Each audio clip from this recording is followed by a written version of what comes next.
Habari za saizi jamani. Jamhuri ya Muungano wa Tanzania.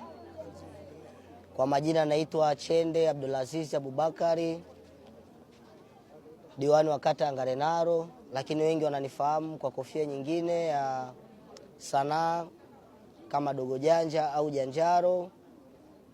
Kwanza mimi nipongeze serikali ya Daktari Samia Suluhu Hassan. Nipongeze kwa hatua hii ya taasisi ya moyo ya Jakaya Mrisho Kikwete kuweza kuichukua hospitali ya Seliani na kuweza kuwa hospitali ya moyo ya Jakaya Mrisho. Lakini mimi ni shuhuda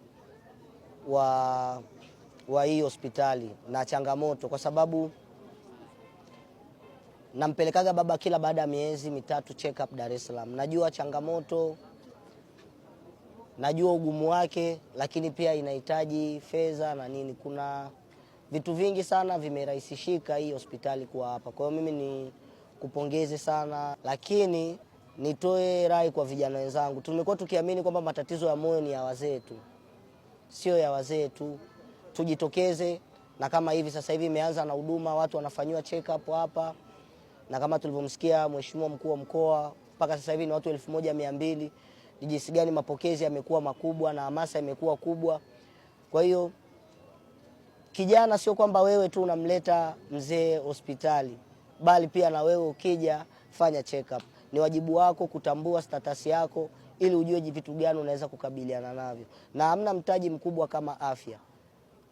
Yaani hamna mtaji mkubwa kama afya. Kwa hiyo mimi niwapongeze sana Jakaya Mrisho, taasisi ya moyo, lakini nishukuru sana serikali ya Jamhuri ya Muungano wa Tanzania awamu ya 6 kwa haya mabadiliko makubwa yaliyofanyika. Tunaamini wakina koko, kina babu zetu sasa hivi hawatakuwa tena wanateseka na kwenda Dar es Salaam. Hapana. Sasa hivi vitu vyote vinamalizikia hapa. Ukipanda daladala moja, ukiamua kufanya na mazoezi, unafika ni center kabisa. Asanteni sana.